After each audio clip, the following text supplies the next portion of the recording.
Muito obrigada novamente pelo convite, né?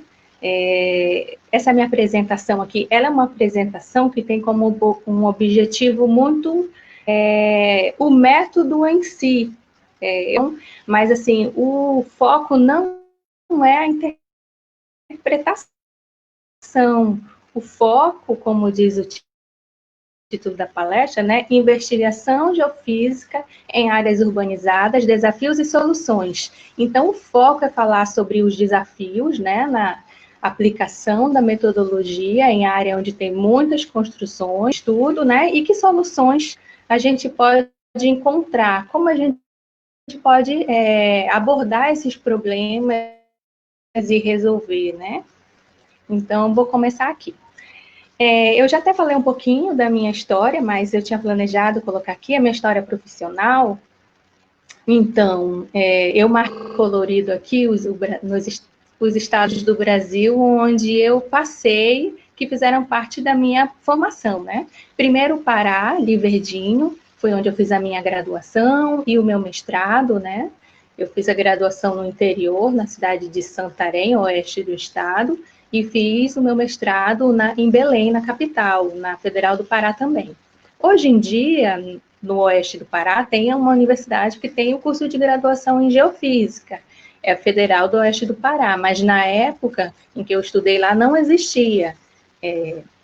Depois eu fui para São Paulo fazer já o meu doutorado, depois do mestrado, né? Então eu trabalhei ali na USP, e já foi na USP que eu entrei em contato com métodos elétricos a primeira vez, foi quando eu comecei a trabalhar, e eu trabalhei com dado de campo, fiz levantamento de eletroresistividade, fiz levantamento de potencial espontâneo, e aí eu fiz medidas em laboratório também. Então, tinha um tanque experimental com ele, a gente falava de potencial eletrocinético. Então, era o efeito ali, né, gerando potencial.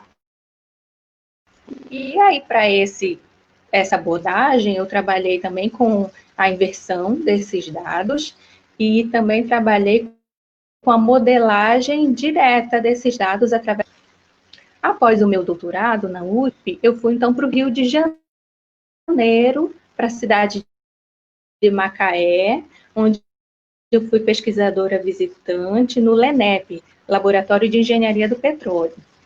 Eu estive lá trabalhando com petrofísica, apesar de ser um curso de engenharia, lá ele tem um laboratório assim, super equipado, e dá para a gente fazer várias medidas em amostras de rocha. Também trabalhei com método elétrico lá, mas agora é um método multifrequência. Após esse tempo no LENEP, que foi mais ou menos um ano, eu vim então para a Bahia, como já professora, né, do curso de Geofísica, onde hoje eu ministro as disciplinas de geofísica aplicada, perfilagem geofísica de poço, propriedade física das rochas, né? E trabalho fazendo pesquisa na área de água subterrânea, área ambiental. Eu já fiz alguma coisa também em petrofísica aplicada ao petróleo, mas geralmente eu estou trabalhando mais com água subterrânea e meio ambiente mesmo, né? Então, você quer um pouquinho da minha história. Para contar para você algumas associações, alguns grupos de extensão, onde eu participo, né? Então, primeiro que eu vou falar para vocês esse projeto Geoarretadas, né? No projeto Geoarretadas, é um projeto que ele leva conhecimento de geociências para meninas, principalmente, de escolas públicas. Mas esse projeto, ele não deixa de receber também os rapazes, os garotos, né, que queiram participar. Durante a realização desse projeto, que é sempre sábados, nós recebemos na universidade para várias programações em geociências. Então, um sábado é oceanografia, outro geofísica, outro sábado é geologia e o outro é geografia.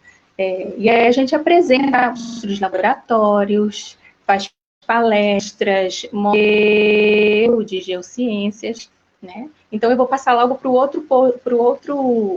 a outra participação que eu tenho, que é no MUGEL. O MUGEL é o Museu de Geociências. Ele é instalado nos halls da instituição. Então, a gente tem ali o prédio de Geociências, né, na UFBA, e tinha vários halls que estavam vazios e que eles foram utilizados para a instalação desse museu. Então, nós temos a exposição das áreas de geociências, né? Temos painéis, nós temos exposição de equipamentos, e no caso de geologia também tem várias amostras de minerais e rochas, né? Então, é um local assim que está sempre aberto à visitação, ou pode ter uma visitação agendada também, né? Eu participo também do Café Geofísica. O Café Geofísica é um canal novo que abri junto com 2 colegas meus de geofísica para a gente fazer divulgação de geofísica. Então, ele é muito novo ainda, ele só tem 2 vídeos lá ainda. Nós estamos produzindo, fazendo entrevistas com convidados da área. A edição, tem um canal de comunicação com estudantes, com jovens profissionais. E aí eu passo também parte, a que eu coloquei, esse das folhinhas verdes, é o Jardim Coletivo do GEO. Esse jardim, ele é uma instalação própria ali na lateral, né, na parte física do prédio, e a gente começou a fazer um cultivo, plantar um jardim para qualidade de vida, né, é uma coisa assim social também ao mesmo tempo, e para a gente assim, é muito prazeroso fazer parte desse jardim. Eu vi, né, e vários logos pequenininhos. Então, a ABMGEL é a Associação Brasileira de Mulheres nas Geociências, né? Então, é um grupo que congrega as mulheres que atuam nessas áreas. Elas têm como objetivo, assim, falar de geociências, defender o espaço, a voz das mulheres, né? Atuando na profissão, ocupando um espaço de respeito, de voz, né? Onde elas têm opinião, onde a gente pode fazer divulgação de eventos femininos também. E todos os locais no Brasil onde vocês veem esses logos pequenininhos, são todos os locais onde a gente núcleos. Além da ABMGEL, eu faço parte também, vocês estão vendo logo no canto inferior direito, eu estou entrando agora. É um projeto novo que está surgindo, Dimensão Inspirar, né? Então, a missão é que mentores, pessoas voluntárias se inscrevam e possam dar assistência a estudantes das mais diferentes áreas, não só ciências, inclui geociências e qualquer outra área do conhecimento. Os que já atuam na área, que têm um conhecimento, que têm experiência. Esse apoio vai consistir em que ajudar a tirar algumas dúvidas profissional, né? E pode servir tanto para a carreira profissional, né, como para a carreira acadêmica também. De repente, uma pessoa quer seguir a carreira, mas tem muitas dúvidas, né? Então, o caso de mentoria poderia ter ali um mentor, um mentorado, recebendo ali as informações. E, por fim, eu coloquei aqui embaixo essa tarjinha vermelha, que é o Coletivo de Mulheres Terra. Esse é um coletivo de mulheres no Instituto de Geociências, onde nós paramos para conversar sobre a situação feminina na profissão, né? Para resolver alguns casos que tenha, talvez denúncia, assédio, para nós podermos dar um pouco de assistência também, para a gente conversar sobre a profissão, né, no meio feminino, para a gente colocar palestras, apoio psicológico ou jurídico. A gente tem, assim, muitos planos de crescimento de ir adiante, né? Então, isso aqui foi só para finalizar, assim, falando um pouco, assim, além da formação profissional, de outros órgãos, outros tipos de programas que eu participo. Então, a gente pode passar agora para a nossa, propriamente dita, né, a nossa apresentação. Então, eu pensei assim, eu vou falar sobre o que a gente vai enfrentar, eu vou primeiro dar um direcionamento assim, muito simplificado. É claro, você pode encontrar numa apostila ou numa aula algo muito mais detalhado, mais descrito, mas eu quis colocar aqui um produto simplificado. Então, a primeira pergunta, eu diria, quando alguém chega para você para fazer um trabalho acadêmico ou para fazer um trabalho profissional, para gerar um relatório técnico profissional, por exemplo, precisa saber o que é determinar, se quer descrever ou detectar e onde. A localização é imprescindível, né? Depois você vai passar alguma outra pergunta que é: tem contraste para qual método geofísico? Né? Você vai pensar que método geofísico, qual metodologia eu vou aplicar para esse estudo.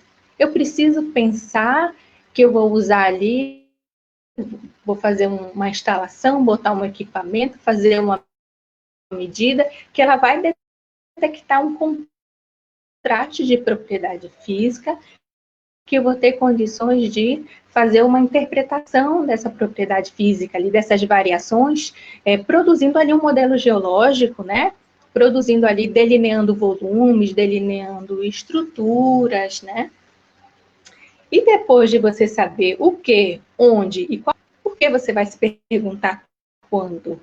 Essa pergunta é muito importante por causa das questões sazonais, né? Então, você vai pensar que você vai sair ali com uma equipe de estudantes, ou um grupo de pesquisa, né? E você vai coordenar uma atividade de campo. Determinadas épocas do ano são se planejar, né? Se tem condições de você sair a campo ou não, né? Geralmente a gente tenta fazer nossos levantamentos todos na época de maior estiagem, né? Na época que não está tendo chuva. Então, você precisa ter esse planejamento, olhar na internet, procurar ali a distribuição pluviométrica, né? Às vezes, não é uma região que você está acostumado, onde você já sabe como que é o comportamento, né? A pluviosidade durante o ano, esse tipo de informação, né? Porque é um percalço que para você perder um dia de trabalho, uma semana de trabalho, para você, para a si mesmo, né? É possível fazer uma visita técnica prévia nesse local? Por que essa pergunta também é importante? Porque se você pode fazer uma visita técnica prévia, você pode ir até o local, fotografar, você já pode ir lá e perceber se tem algum tipo de obstáculo no caminho, alguma coisa que atrapalharia você fazer o levantamento, vai precisar providenciar, fazer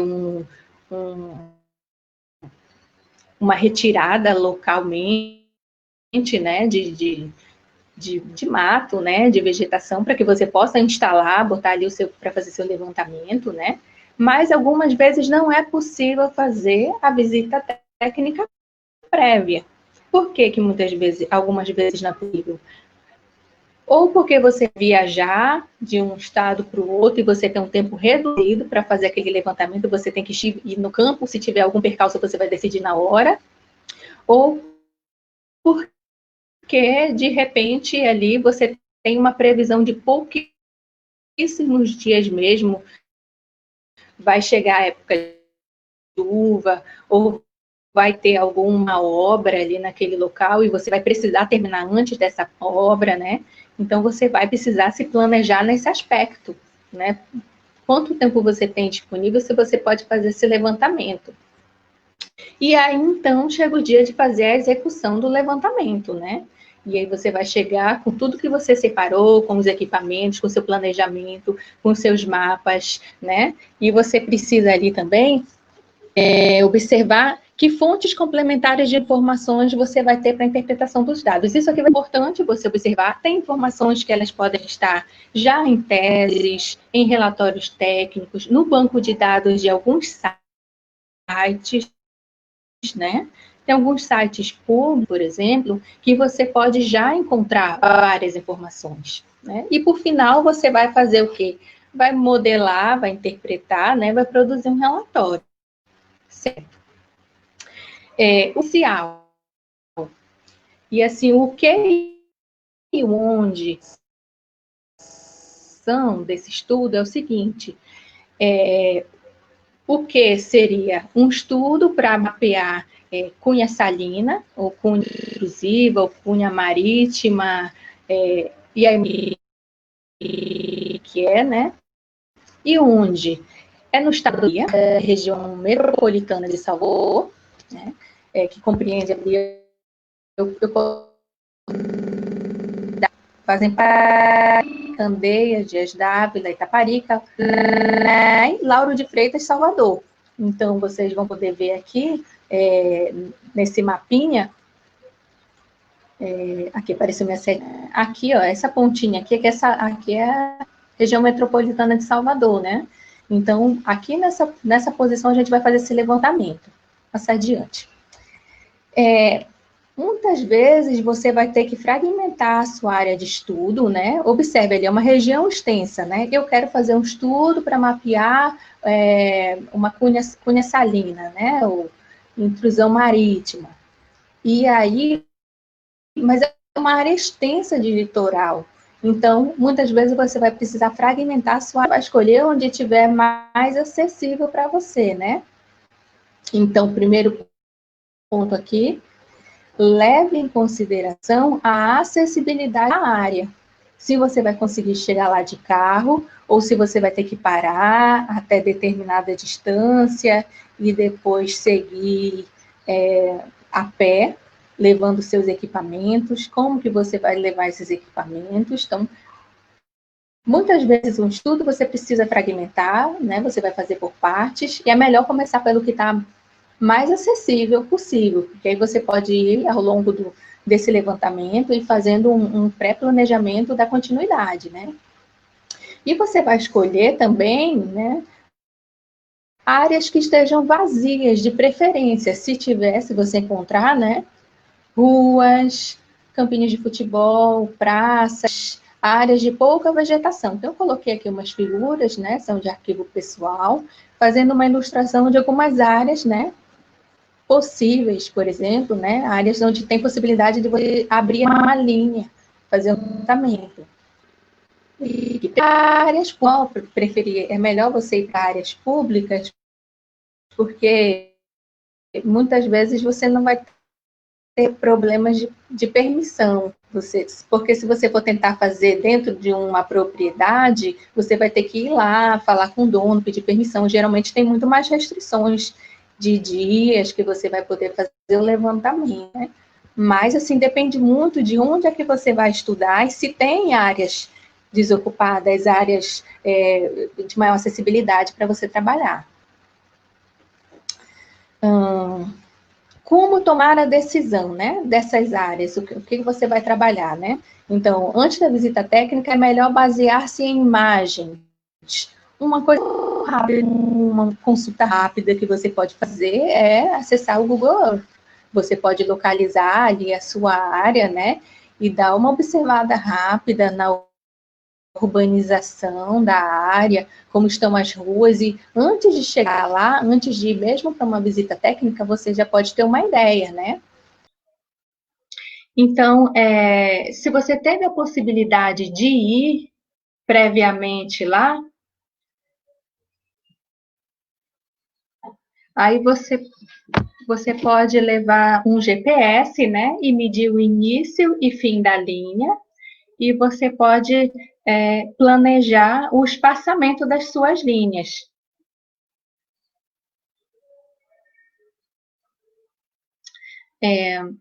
Eu vou passar adiante aqui. Então, aqui sobre como seria... né, ficou muito ruim porque eu estou me ouvindo falar agora aqui, então eu acho que eu vou tirar o do ouvido aqui, eu volto depois. Então, aqui é a cunha salina, né? O que seria a definição da cunha. Tem uma imagem aqui, uma figura, eu coloquei aqui A fonte, né, foi tirada do site da APAC, Agência Pernambucana de Águas e Clima. O que a gente observa nessas figuras aqui, né? Um modelo geológico, a gente tem uma camada superficial aqui, que ele diz assim, um lençol freático, né, superficial, aí tem uma camada de argila, e depois nós temos um lençol confinado. Só que o que é observado aqui é que essa porção, ela está próxima, né, ela está banhada pelo oceano, né, uma porção litorânea. E aí que essa água aqui, essa água salina, ela vai intrudir nesse meio. É isso que a gente chama de intrusão marinha. Então, essa água aqui, que contém mais sais dissolvidos, né? Ela seria mais salina e, consecutivamente, ela teria uma resistividade elétrica menor, ela vai intrudir nesse meio que estava saturado de água mais doce, né? E vai causar um tipo de anomalia elétrica. Em termos de análise de resistividade elétrica, causaria uma anomalia elétrica. Aí observe que nessa região aqui, esses coloridinhos aqui, eles indicam uma intensa urbanização. E aí, onde tem urbanização, tem necessidades das pessoas que vivem ali. Então, elas vão precisar de saneamento básico, elas vão precisar de água, né?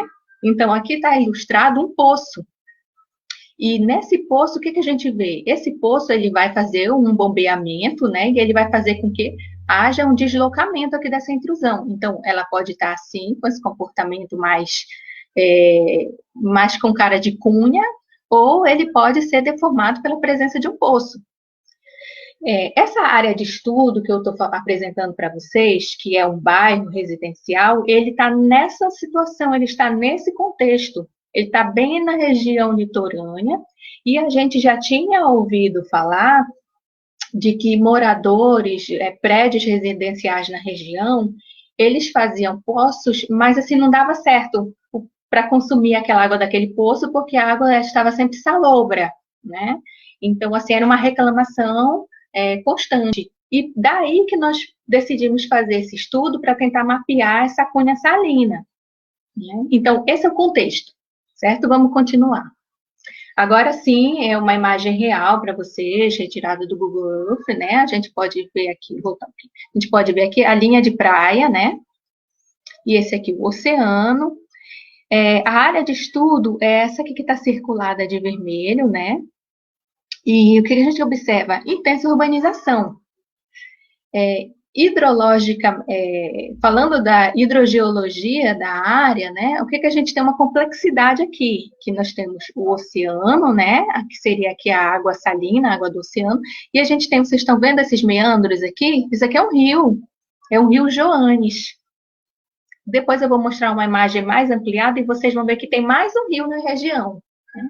Então, essa aqui é a nossa área de estudo, e aí eu já marquei aqui, SEV 12 e SEV 17, ela não foi executada por nós, pelo nosso estudo, mas o que acontece? Foi um estudo prévio que tinha na área, né, nós pesquisamos e encontramos que tinha sido feita uma SEV lá, eu acho que em 2005, mais ou menos mais de 10, 15 anos atrás. E existia também alguns poços de uns prédios, mas não tão perto, gente. Observem aqui, esses pontinhos amarelos, né, aqui, esses dois, esse aqui, eles representam poços que existem na região. Então, se tem poço na região, provavelmente a gente tem informação estratigráfica de quando esse poço foi perfurado. Então, a gente teria uma fonte de informação paralela para ajudar na interpretação, né, que seria, na verdade, duas fontes, que seria, uma fonte seriam essas SEVs, que já foram trabalhadas alguns anos atrás, e esses dados desses poços, né? Mas observem, os dados dos poços não estão tão próximos assim da nossa área, né? Um está a 880 metros e outro está a 1 quilômetro e 100 metros. Aqui para o outro lado, nós temos a 1 quilômetro e 350 metros, né? Então, essa informação estratigráfica é válida, está na região, mas não está tão próxima para a gente, porque justamente muito próximo da nossa seleção, a área selecionada, não tem poço, porque a água é salobra e a população não consegue instalar poço, né? Então, vou continuar aqui dando mais detalhes. Certo, então, um zoom de novo naquela nossa área de trabalho, e agora as linhas que a gente trabalhou. Nós fizemos só 3 linhas de levantamento lá, mas eu vou chamar a atenção para vocês para outra complexidade da hidrogeologia da área, que é o Rio Sapato. Vocês estão vendo esse corredor verdinho passando aqui? Então, esse aqui é outro rio, ele é bem raso, assim, parece ser um corredor verde, e está super próximo ali, né? Então, imagina, se você tem confluência, você tem a água do Rio Joanes vindo por um lado, você tem tem o Rio Sapato ali, bem superficial, né, do outro lado, e você vê ainda o oceano, você vê a linha de praia, né? E aí, quando a gente fez o planejamento, assim, teve que ser tudo muito rápido, porque a gente estava com problema no equipamento, no resistivímetro, e nós tivemos que ir com um professor, que ele tem um equipamento na responsabilidade dele, e ele não podia passar muitos dias fora, porque ele estava trabalhando em outro projeto. Então, nós tivemos que ser muito rápidos, e a gente fez esse levantamento em 2 dias só. Nós fizemos essa linha aqui, que a gente chamou de linha 3, né? Não, como moçada 1. Linha 1 e linha 2, elas são o quê? Perpendiculares à linha da praia, e a linha 3, ela é paralela à linha da praia, né? Eu vou continuar aqui falando dessas linhas, mas assim, o objetivo principal não é tão a interpretação, são mais os problemas enfrentados. Esse daqui são as SEBs que eu apresentei previamente, né, para vocês. Então, essas SEVs aqui, o que a gente consegue observar claramente aqui? Praticamente 1, 2 camadas muito bem distintas, né? 1, 2 camadas muito bem distintas. Então, nas SEVs prévias, a gente conseguiu identificar 2 camadas bem distintas, né, do estudo anterior, e a gente já foi pensando, bem, provavelmente no nosso mapeamento pode aparecer alguma coisa parecida. Né? Aqui, propriamente dito, as fotos do local de trabalho. Observe aqui, qual é um obstáculo? O que a gente viu aqui, né? É residencial, então a rua pavimentada, né? Tem calçamento, tem galeria de esgoto, né? E aí nós conseguimos esticar a linha aqui, ó, paralela, né, a esse calçamento nessa área verde aqui, né? Onde tem grama. A continuação dessa linha aqui, mais à frente desse carro, esse é o carro que nós chegamos lá com os equipamentos, né? À frente desse carro, essa continuidade da fotografia ser aqui embaixo.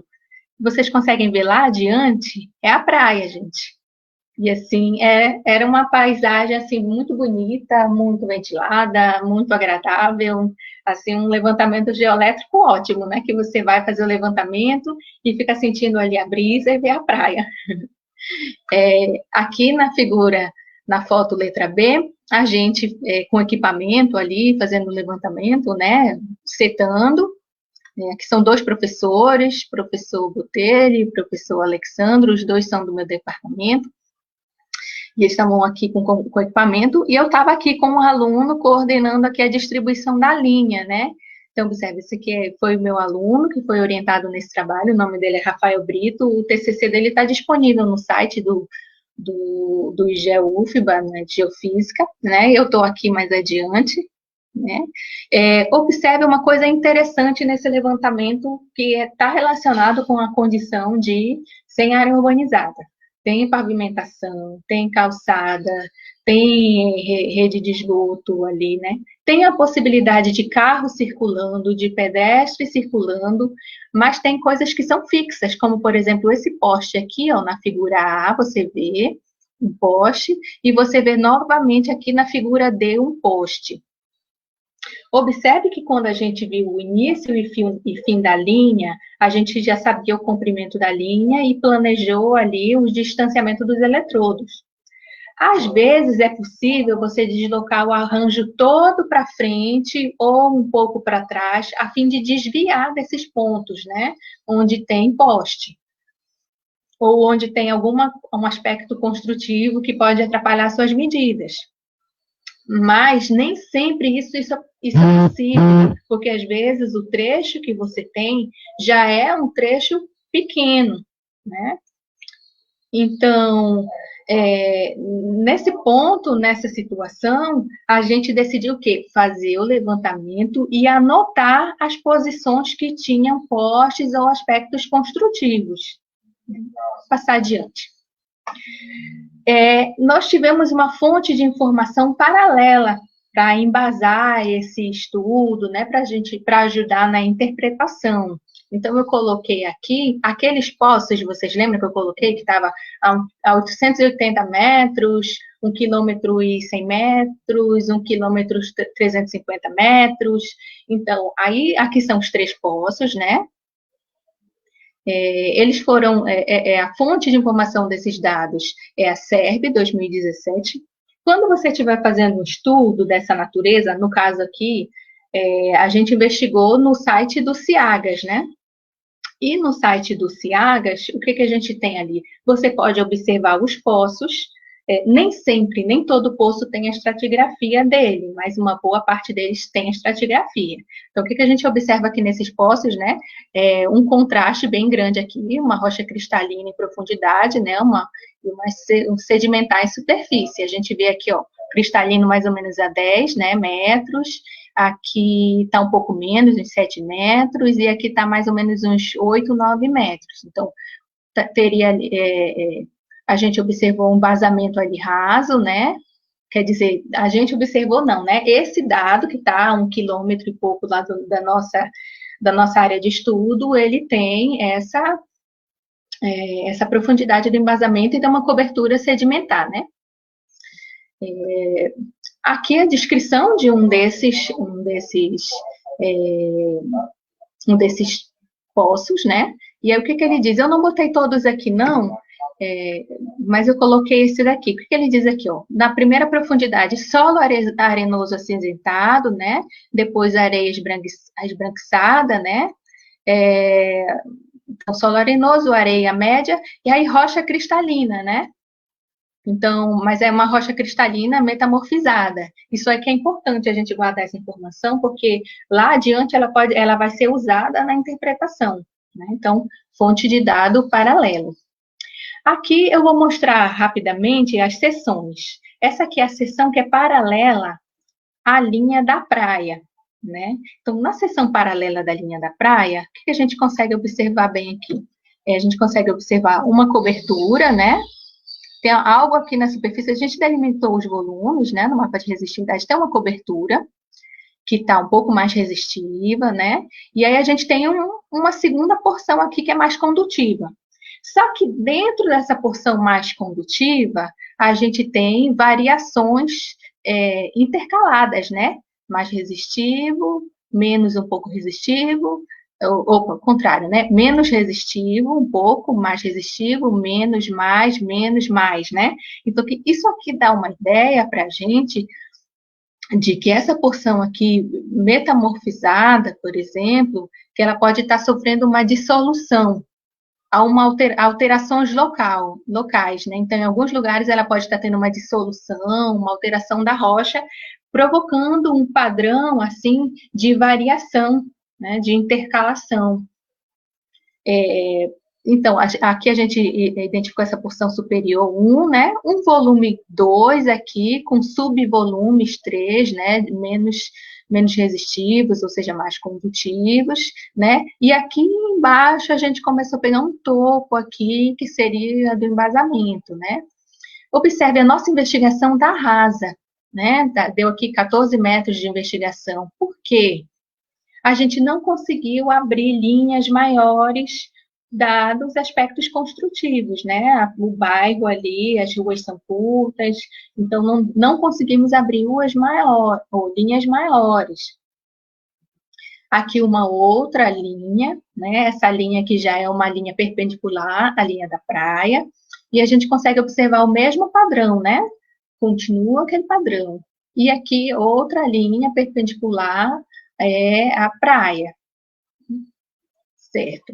Então, sobre os desafios enfrentados e as soluções propostas, né?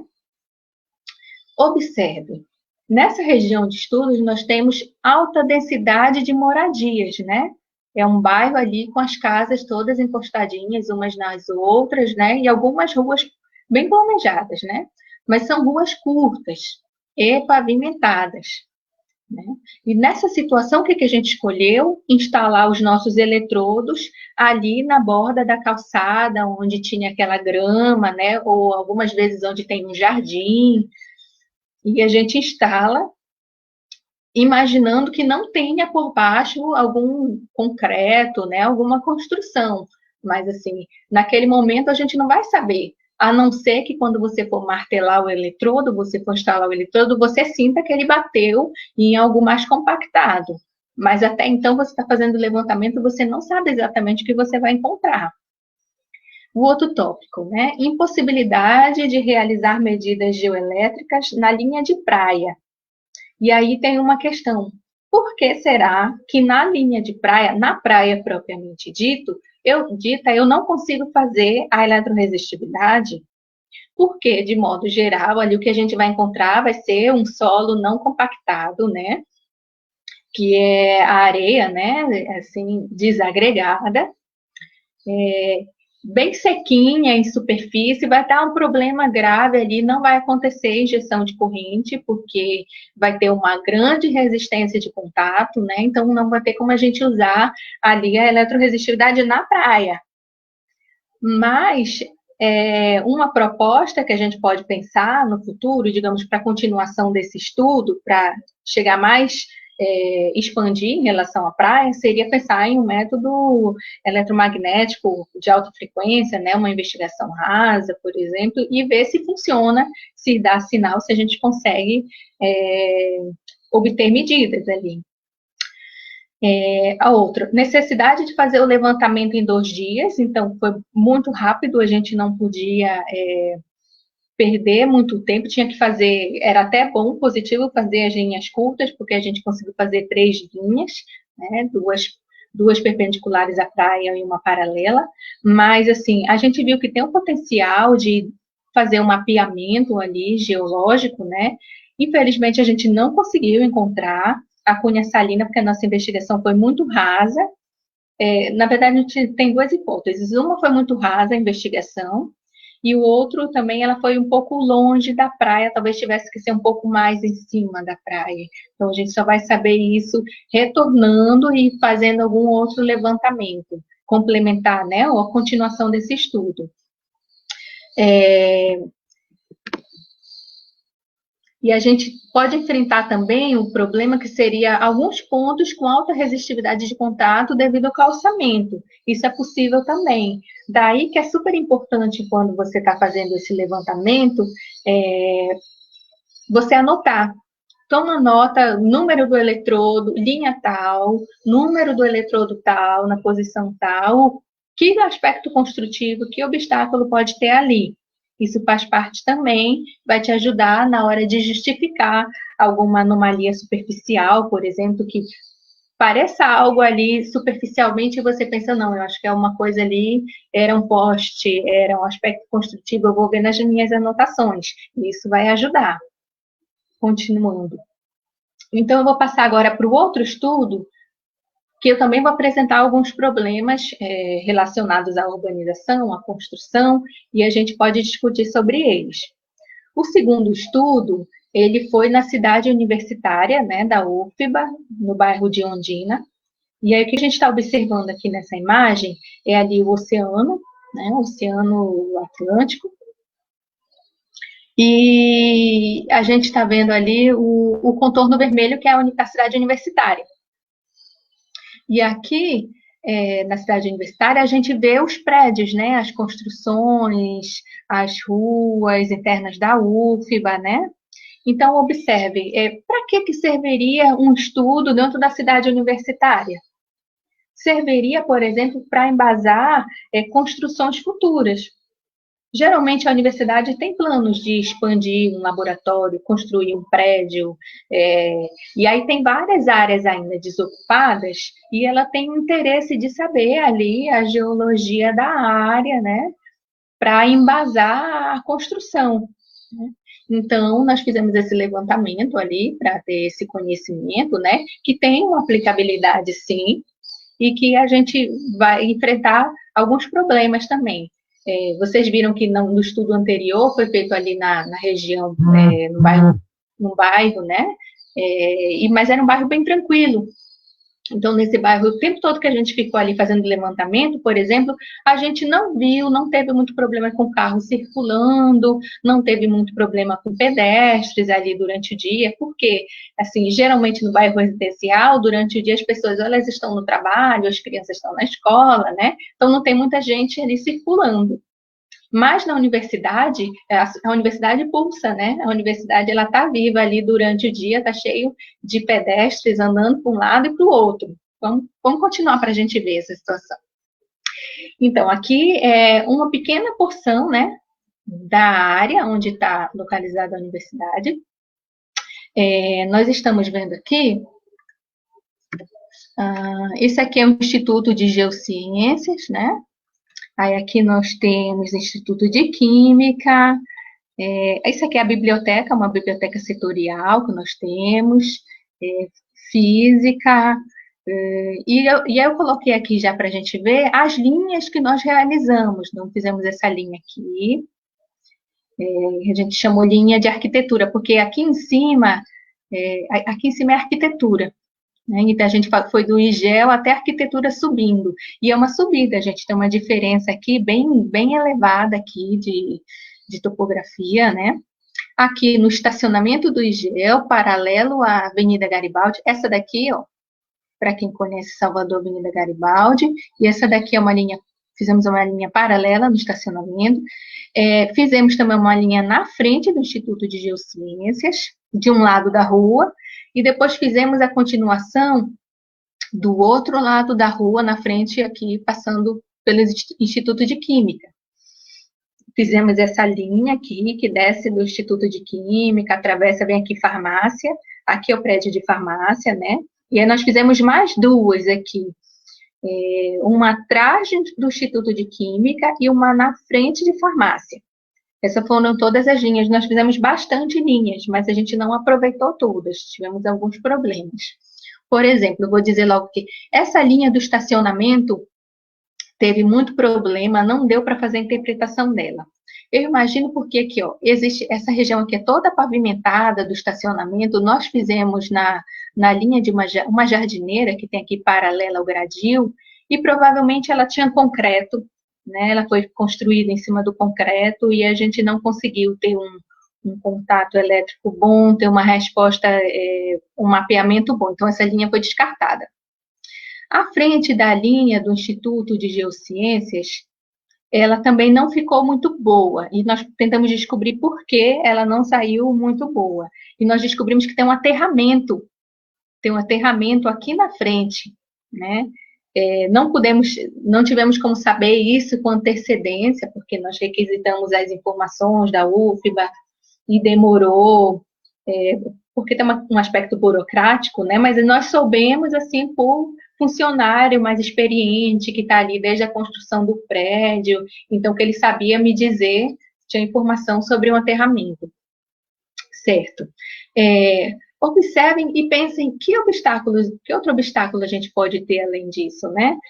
Aqui é uma área é uma jardineira na frente do Instituto e tem intensa passagem de pedestre aqui, todo o tempo entrando e saindo do Instituto de Geociências. Se você fazer uma proposta para continuar, para tentar ter essa informação, eu tentaria agora fazer do outro lado da rua, né? Se na frente aqui, logo na jardineira, na frente do IGEU, não deu uma resposta boa, então eu lançaria a proposta de continuidade, de segunda tentativa, né, de fazer do outro lado da rua, aqui, para a gente tentar obter essa informação. No caso do estacionamento, não deu uma resposta boa mesmo, então o que eu daria de proposta aqui seria fazer aqui nesse meio fio, aqui, ó. Ele está paralelo, né, da linha que a gente tem interesse. Então, eu lançaria a proposta de fazer aqui nesse meio fio. Então, a gente poderia ter essa informação. Esse mapeamento aqui deu uma resposta boa. Esse atrás do Instituto de Química também deu uma resposta boa. Esses daqui, de modo geral, deram resposta boa também. Então, a gente tem Além disso, a gente tem, para fazer a interpretação dessas áreas, alguns SPTs, né, algumas sondagens geotécnicas, e que a gente poderia usar para embasar a interpretação desses dados. Aqui, um pouco mostrando a geologia da área, né? A UFBA fica bem no Alto Cristalino de Salvador, né? O campus de Ondina, né? E a gente está vendo ali a exposição, um corte, né? Quando estavam fazendo alguma obra, uma camada superior, né? Solo residual, saprólito, e em profundidade aqui um cristalino. E lá pela região toda de Ondina é possível verificar ali afloramentos desse cristalino, né? Vamos passar adiante. Aqui na cidade universitária também é possível, dentro ali da universidade e até no museu do outro lado, que é próximo ali, encontrar informação estratigráfica também desses poços, né? E aí o que a gente tem ali? Novamente, aqui o cristalino, ó, bem raso, né? Aqui está mais ou menos 11 metros de profundidade. Aqui nesse outro poço ele estaria mais ou menos uns 5, 6 metros de profundidade. E aqui está um pouco mais profundo, 20 metros de profundidade. As coberturas, o que a gente tem? Argila, né? Aqui solo argiloso, e uma camada cristalina embaixo. A grosso modo, era isso que a gente esperava. Né? E aqui um levantamento, esse aqui é atrás do Instituto de Química, né? Aí, para esse caso, essa situação, a gente tem esse perfil SPT, que foi cedido pela UFBA, esse perfil que vocês podem observar aqui, o Instituto de Química, né? Estão observando o Instituto de Química, e aqui era onde foi feito o SPT. Então, a gente tem o perfil aqui do SPT, né? E a gente tem a composição dele, uma composição superficial, né? Silt, arenoso. Observe que é bem rasa a investigação, né? A interpretação da linha do Instituto de Química, aí a gente observa bem claramente, né, uma camada superficial, né, uma intermediária, uma em maior profundidade, que a gente imagina que seja embasamento, né, e aqui uma camada mais argilosa e uma camada superficial, né, regolito. Outras linhas, que eu não vou dar tanto detalhe sobre a interpretação dessas linhas, né? E, por fim, como nós conseguimos fazer a junção dessas três linhas aqui e observar uma continuidade, né, nos volumes geológicos. Observe aqui uma camada superficial, né, se repete aqui, essa camada mais intermediária aqui, de resistividade elétrica, e um profundo, assim, de alta resistividade, que estaria relacionado ao embasamento. Sobre os desafios enfrentados e as soluções propostas para esse estudo, né? É uma região de estudo que tem muitas passarelas e calçadas, né? Tem trânsito de pedestres o tempo todo, o estudante passando para um lado para o outro, tem muitos postes ali de iluminação bem próximos uns dos outros, né? Ruas e estacionamentos ali, quase que todos os institutos têm um estacionamento próximo, ou atrás, ou na frente, né? Então, tem movimentação de carros, motos durante todo o dia, né? E durante a noite existe uma baixa iluminação em alguns desses estacionamentos. Então, a gente não podia planejar. Peraí, vou fazer o levantamento então à noite, já que não dá para fazer durante o dia, porque os pedestres estão circulando, os estudantes estão ali circulando, né? Então, não dava para fazer o levantamento à noite. Então, algumas linhas dessas nós fizemos aos finais de semanas, sábado e domingo, né, para conseguir fazer o levantamento da linha, dada a dificuldade com a movimentação de pessoas ali, né? Um problema que a gente teve foi a irregularidade na disposição dos prédios. Não é como se um bairro planejado, né, onde estão as ruazinhas todas sempre numa mesma direção, as quadras bem definidas, né? Então, a gente tinha que procurar sempre ali geralmente paralelo a um prédio daqueles, que são prédios mais alongados, né? A gente viu, e paralelo ali esticar uma linha e colocar os eletrodos, né? Outra coisa engraçada também, interessante, que a gente enfrenta numa situação de um estudo desses, é a presença dos curiosos.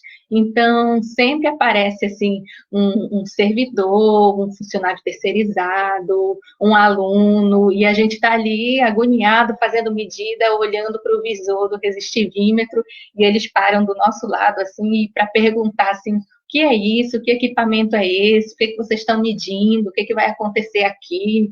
Então, assim, é uma coisa que acontece e faz parte, né? E a gente está dentro da universidade. Então, a gente está dentro da universidade, a gente está ali para também dar informação para as pessoas. E aí você explica, né? Explica numa linguagem um pouco mais acessível, dependendo, às vezes, muitas vezes não vai ser alguém que é da área te perguntando, às vezes não é nem da área de exatas, e você vai usar uma linguagem acessível, e você vai falar para eles que você está fazendo um estudo para investigar o que tem de subsuperfície ali, né? Que você vai poder encontrar se tem um aquífero, você fala se tem um aquífero subterrâneo, se tem uma rocha mais dura, se tem mais argilosa ou arenosa, você tenta usar uma linguagem mais acessível e você explica o estudo que está acontecendo ali, né? Geralmente as pessoas ficam assim bem contentes com a informação, né? Bem satisfeitos, acham que é interessante, aí perguntam de que área você é, e aí elas dizem até que vão, às vezes, vou procurar na internet, né? Achei isso muito interessante. Aí você aproveita e faz até uma propagandinha, diz, né? Passa ali, dá uma olhada no nosso museu, né? Então acessa a página tal, para você saber mais informações, né? Que é isso, né, gente? A gente está ali na universidade, está prestando um serviço, né, para a comunidade, e a gente também deve uma satisfação para todo mundo, né, e ser, assim, bem compreensivo com essa situação de curiosos sempre aparecerem. Então, assim, como eu pensei nessa palestra ser para alguém que é bem iniciante nesse tipo de estudo, de levantamento, e coisas básicas podem ser muito interessantes, eu pensei em colocar aqui um checklist para você que vai fazer o seu levantamento, né? Pensar em como providenciar, o que você precisa preparar para você ir a campo, né? De geoelétrica especificamente, né? Então, eu coloquei aqui, preparando-se para um campo em geoelétrica. Você tem uma preparação pessoal. Nessa preparação pessoal, eu diria que você tem que se proteger, né? Para se proteger, você vai usar uma camisa UV, você vai usar calça, você vai usar bota, né? É importante, porque às vezes pode ter algum material cortante ali, resto de material de construção, madeira, com prego, pedregulhos, né? Assim, alguma coisa que você possa pisar e se machucar. Então, bota, chapéu, para se proteger do sol, né? De preferência aquele com proteção para o pescoço, né? Às vezes você protege muito só a frente. Boné não é uma boa ideia, viu? Você bota boné, você protege só a frente do rosto e seu pescoço, assim, ele fica muito queimado. E às vezes você até sofre, assim, uma queimadura de primeiro grau, tem uma insolação, se sente mal depois. Então, é melhor proteger o pescoço.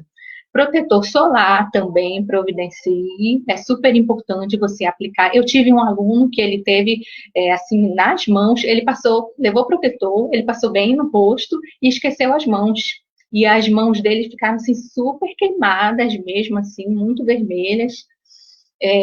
Luva, a luva não é obrigatória, depende do que você vai estar fazendo no campo. Se você for ficar só no equipamento, setando as informações ali, fazendo as medidas, anotando informações, você não vai precisar de luva. Mas se você vai ser a pessoa que vai ali para plantar o eletrodo, né, martelar, colocar a linha, é bom ter uma luva, porque assim, com o tempo, dependendo da linha, dependendo de quantos dias você for trabalhar, você vai ficar marretando ali, pegando no cabo e aquilo ali vai machucar a sua mão, né?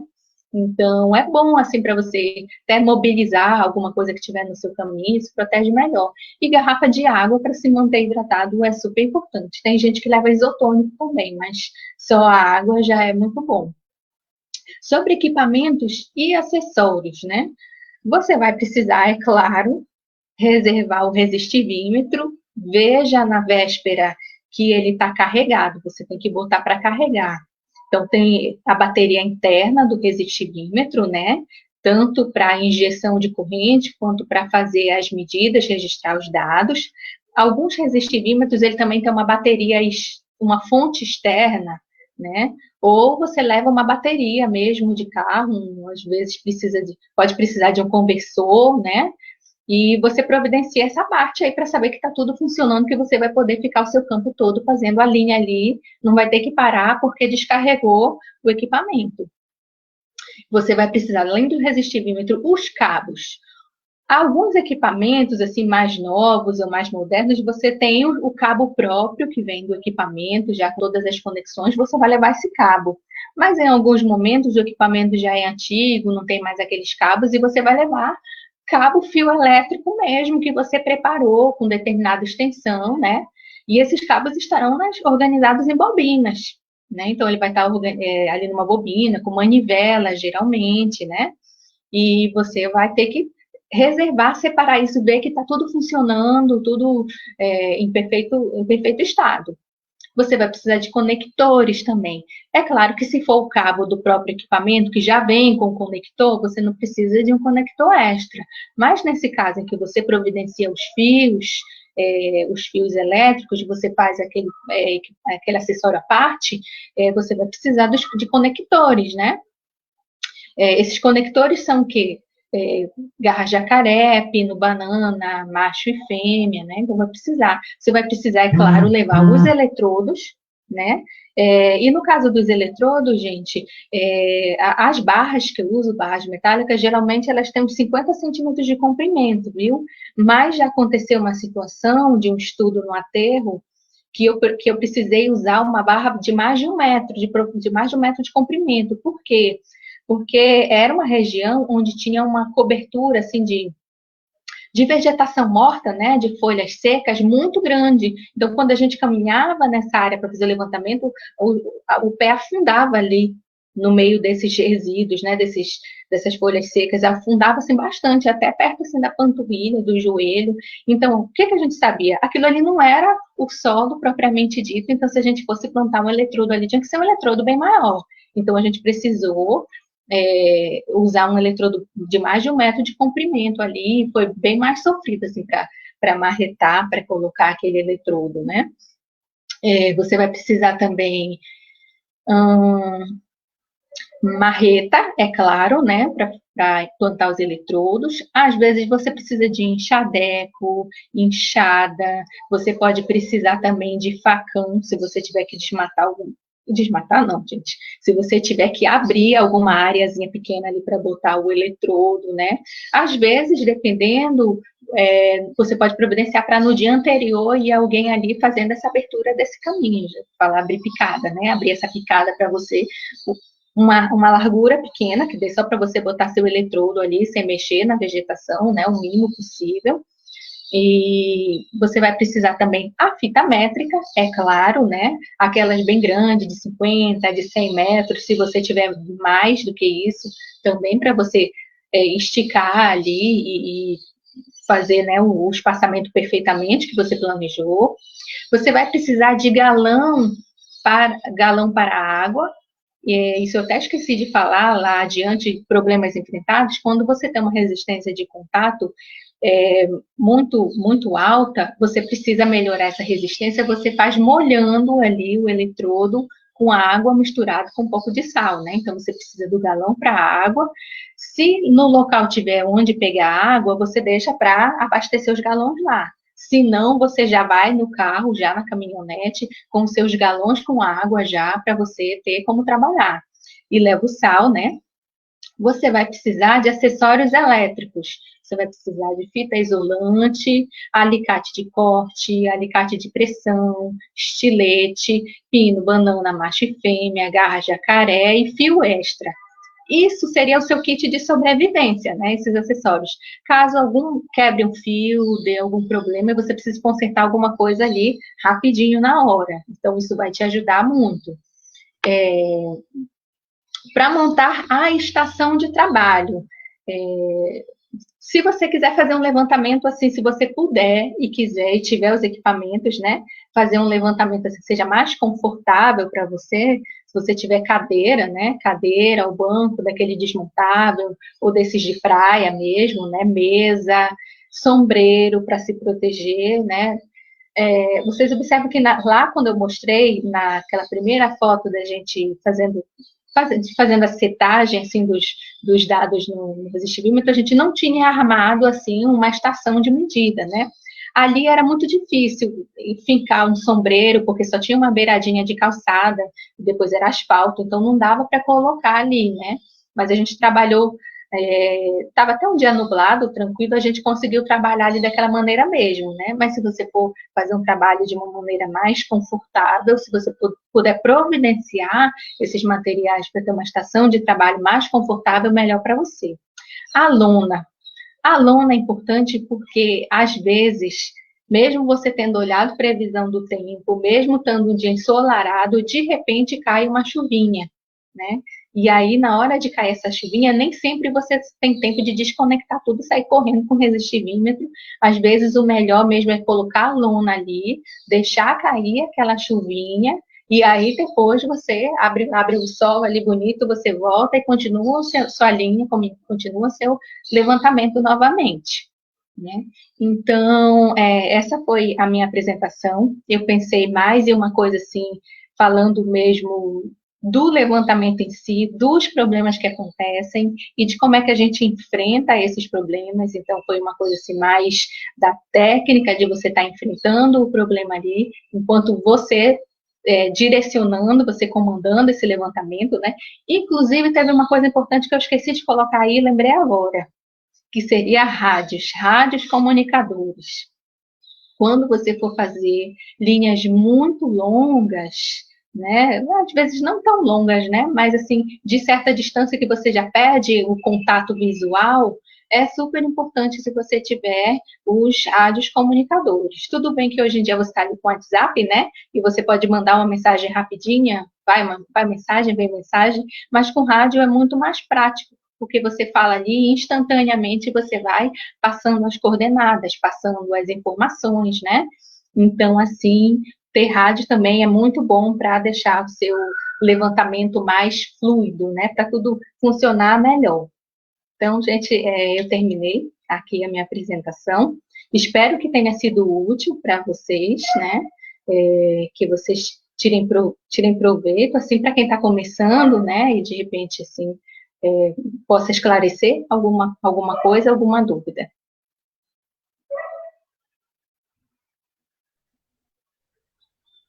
Muito obrigada, Susan, pela sua palestra, foi muito legal. Eu consegui entender bastante coisa que você falou, mesmo que eu não esteja muito por dentro da área da geofísica. Foi bem interessante, foi bem legal.